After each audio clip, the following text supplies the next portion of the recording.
Hello everyone, my name is Uthris and welcome to Scrap Mechanic. This is going to be my kind of first video on this game. It is fairly new in early access on Steam, so you guys can go check it out. I'll put, of course, a link in the description down below to the Steam store page. It's about $20 on Steam.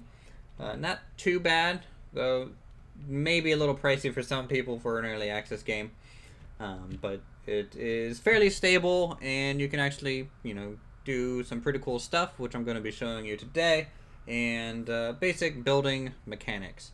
Essentially, what Scrap Mechanic is a vehicle construction game slash base building game. And there's only creative mode out right now. I don't know what their plans are for a survival mode or anything like that, but creative by itself is a whole bunch of fun. I have been playing that. I've only played like 10 hours of this game, and I'll be showing you what I've been working on in my own time for fun, trying to learn the mechanics and everything a bit later in the episode, so you guys can stick around for that. But the first thing I want to show you guys is kind of just to build your first vehicle. It's kind of what you're going to want to do when you first jump into the game, and it can be a little daunting of a task just because of there's not much tutorial beyond this manual. So the game does give you a manual to use. It has all the the controls of everything, how to rotate blocks, what the tools do, building your first vehicle and things like that. But it is fairly long, though a lot of pictures. I'd rather show you guys in a video. So I'm gonna go ahead and drag off the manual. Let's go over some of the basic tools. We have a lift here, and the lift is probably something, in my opinion, space engineers need since the planet's hit.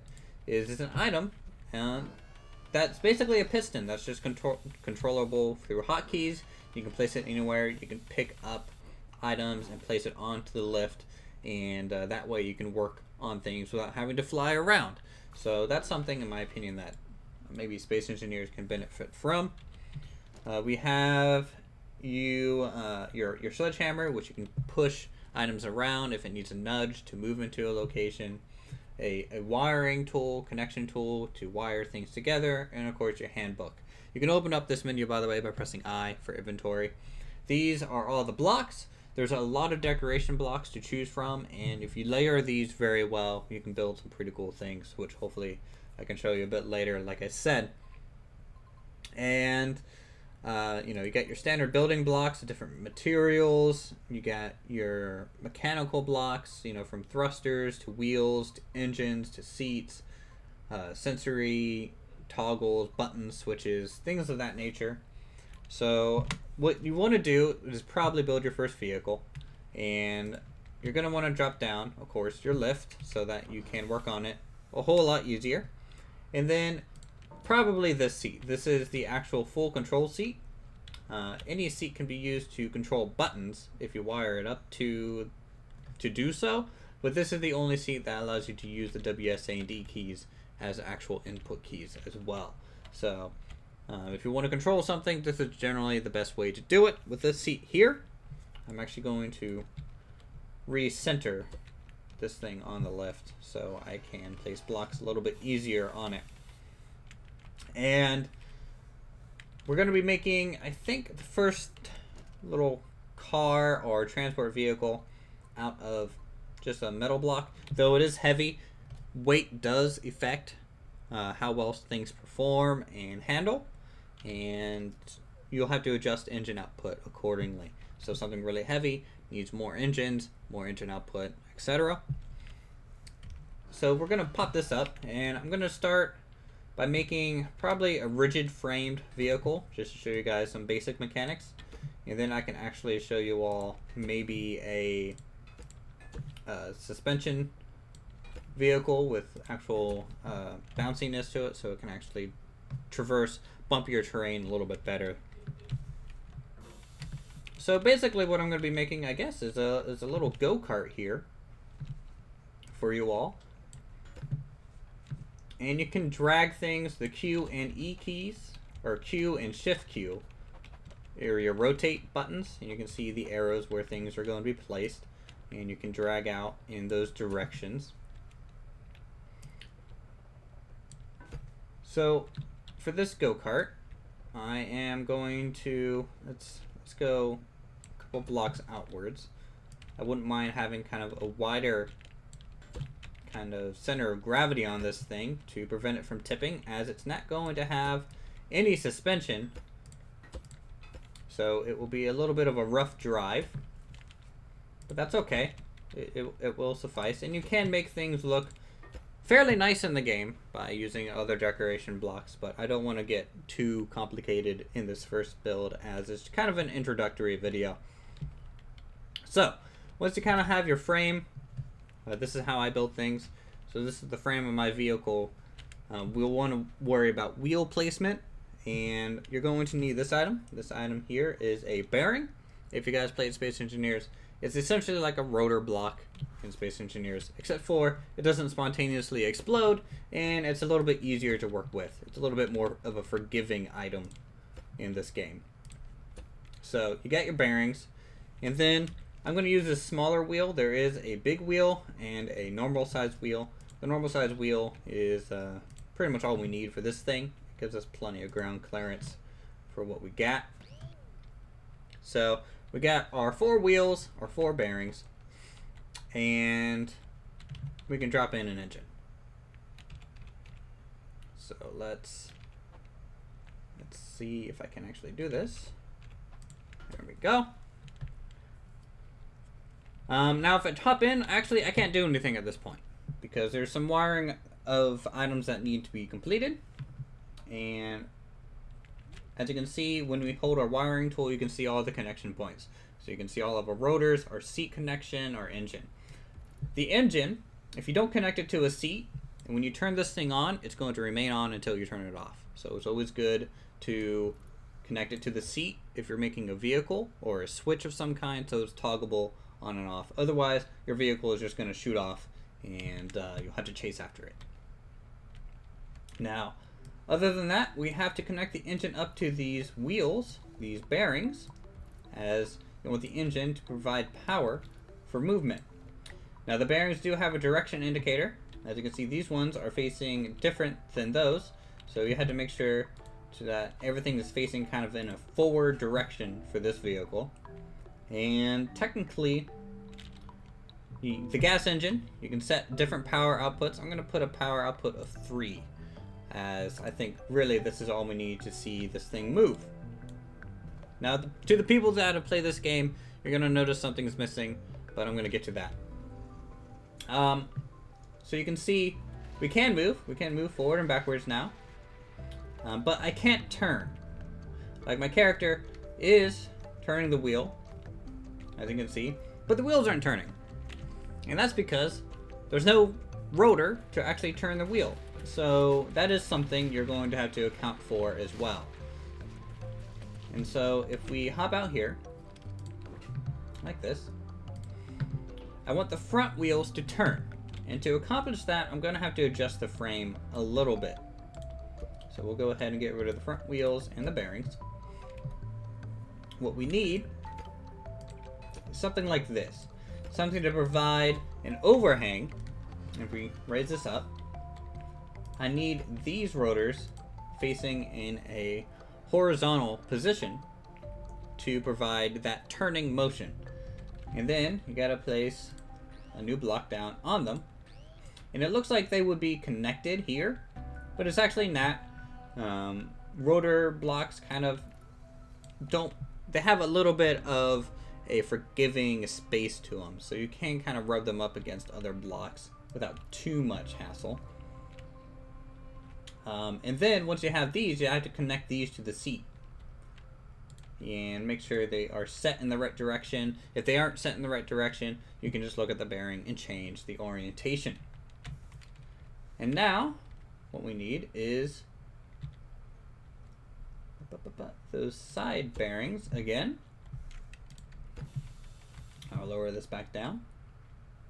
And then our wheels. So at this point, once we wire it all back up, you can see that we have steering capabilities plus drive capabilities at this point. And if we get into the engine, you can see that the wheels actually turn now. So this is actually kind of the first vehicle that I think everyone kind of makes when they play the game. You can see that it's kind of unruly in terms of it bouncing around. It doesn't really go over bumps super smooth or anything like that, but the wide center of gravity really helps with it in terms of not flipping over or anything like that. So this is kind of like the first vehicle that people will make to just get around, explore the map. It is a limited size, but there are some cool features to it. And I'm actually going to hop over here to show you something a little bit more advanced of a cart to get around. This one has suspension, so it's essentially the same concept, but the suspension allows for a little bit more off-road capabilities. Though it doesn't have quite the wide center of gravity anymore, as it is higher off the ground because of that. And you can make these, you know, look as good or as bad as you want. I'll be showing you guys here in a little bit kind of some better looking items, hopefully, at least to your guys' liking. But you can see the suspension blocks are there, and it's essentially built the same, just with this added feature onto it. And we can kind of put off, and you can see that it's a much smoother ride. This is the sport suspension, so it's not quite as a large of an item. The wheels don't move as much as the off-road suspension. They are the two types of suspension in the game at the moment. But you can actually see the suspension working for us here and making the ride a whole lot easier. The tires are trying to, you know, touch the ground at all times. It's way more responsive in turning and handling, though again it is top heavy, so if I turn really quick it will roll. So if you roll a vehicle, the best thing to do is to get your jack out or your lift, click on the vehicle, and it allows you to place it back down. So rolling a vehicle isn't so much a problem. There's no damage in here. I don't know if they plan on adding any block damage eventually. I think it would be a cool thing to engineer around, because right now, you know, not having to worry about that can provide for some pretty interesting builds for sure. So I'm going to go ahead and show you a little bit of the map and what I have been doing with my friends from the Rappack. Pixel and Bacon and Raptor. They have been playing a whole bunch with me. In fact, I was on their live stream with them a couple of nights ago. We streamed this for like 4 hours.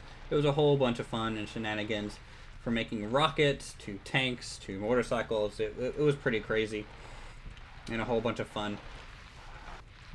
So our base that we've been building is actually on top of the massive hill over here. And you'll have to kind of ignore the remnants of some crazy vehicles that people have been building, but it is multiplayer, and you guys can have a whole bunch of fun doing that kind of stuff. There is a little bit of a latency though, as it is kind of a local host. So if you have people from, like, you know, across the Atlantic or Pacific trying to play, there's going to be some lag, and so they're going to have to put up with that a little bit. But that much of a latency problem for the host. The host actually, I haven't lost any frames. I'm hosting a server right now. Pixel's actually working on something across the map for us. But we need to take this path, and the reason I'm using this suspension vehicle over the first vehicle we just built is that, you know, this hill is a little treacherous, so it does make it a little easier going up here. And this is actually, we just now started to work with suspension. We were kind of staying away from it for lag reasons, and then, you know, we just didn't really know how it fully worked until now. But now that I've played with it a little bit, it's definitely one of those games you play around until you kind of figure it out. So up we go, this massive hill here, and we have been building a base and some vehicles, some larger vehicles up here. If I can get up here quickly enough without rolling off the cliffside. Many a times we have fallen off the cliff, and the gate's closed. They shut me out. That's rude. Alright, so this is our base for now. There's really no purpose to having a base except for it looks cool. And the block combinations can look really cool. I've been decorating this and laying out some cool things. They've all been helping, you know, with form and shape as well. And everyone's just been a big help. It's looking really good. Let me get rid of this item so I can actually have an empty hand. It reminds us of Jurassic Park a little bit, doesn't it? Or Team Fortress 2, just with the colors, how vibrant it is, and how the graphics, a little cel-shaded type of art style. But you can see kind of the detail you can go into with the blocks provided, which is really nice. You don't have to rely on just a standard block for building. So we come through here. This is just the kind of the walkthrough point. And you can see kind of all the detail. You know, you can have wires connecting random bits for detailing. You can layer items, put screws on them. Just really put in, you know, layer upon thin layer of detail to work areas. And I have been loving building in this game. It is fairly straightforward. It feels very like Minecraft, but with more block variation, which is wonderful. You know, you can even get little traffic cones. You know, just gotta warn the traffic. And up here, we have a little bit of a bunker with a couple switches. This actually controls the gate. So this left switch will actually open the gate. And we can drive the vehicle in now.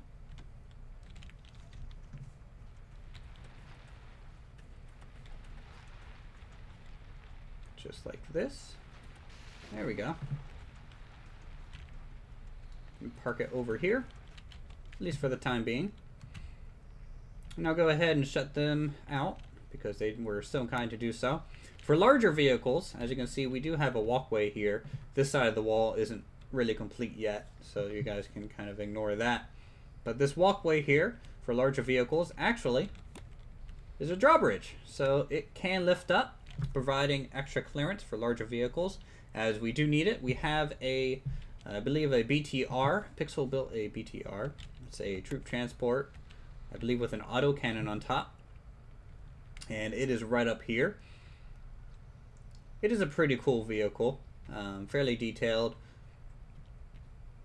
And it has interior seating and everything. The gun, there aren't really any weapons in the game, so it's just aesthetic and everything like that, but it's a nice 8-wheeled vehicle with a back hatch to get in. And you can see all the seating. This is technically the gunner's seat and everything. We got engines and all of that stuff. I can drive it, and it looks really cool. There are some internal switches inside, so I can open and close the door from the inside, and also the top hatch from the inside. So Pixel did a wonderful job. He built pretty much all this by himself. Yeah, I basically just showed Pixel how to make wheels, and then he went off and built this thing, and it looks really cool. So that is something for sure. And now I am stuck because I forgot to open the hatch. There we go. So always got to open the top hatch so you can get in and out of the thing if you're driving it. This is a storage shed for some vehicles that I've been working on as well. You know, just a whole bunch more detailing that you can put into the structures. It looks really nice. My transport is inside here as well. But I just love the layers you can get into. It's really nice. You know, I can duct work going into the side of the building. A little power outlet going across the top there. We have a little side door here that lets us in, and this is my, it's technically supposed to be a Ural, but turned out a little bit more like a school bus. But it does have plenty of seating in the back, which I can open for you guys. It does have a back door, and I can hop in here. And you know, if you guys want to see kind of cooler builds, definitely let me know in the comments down below. I would love to show you how to build these things. They do get a little complicated the bigger they get, trying to mix in other block types to make it look, you know, fairly nice as well. This thing doesn't have suspension, which is something we're going to have to work on adding here probably later today, as it's a little bit of a bumpy ride otherwise. We got our main door to the hangar, which folds out here using rotors, and it looks rather nice. This is a Jeep by Pixel as well, with suspension and everything. That is an experiment. I can't really explain what that is in the amount of time it would take. Raptor has been working on our upper area here. I believe he's working on some type of observation deck or tower. We haven't decided quite fully what we want up here either. Any suggestions? Of course, always needed. It's always cool to hear your guys' suggestions and hopefully trying to build it to your liking. But just the final show, just how complicated these scenes can be. I'm going to get out my wire tool here, and you can see just how everything is connecting up. Where all those rotor pieces are, the seat pieces, the wheels, the engines. Pixels is a little bit more complicated than us. His turret actually rotates to the left and right up there. And I think that's going to be it. So, thank you guys so much for watching. If you guys are interested in seeing some more scrap mechanics, me actually working on the base with the Rappack, with Raptor and Pixel and Bacon, putting some cool stuff and shenanigans, let me know in the comments down below. Leave a like if you like the video. Check out my other creative goodness stuff. And I'll see you guys in the next episode.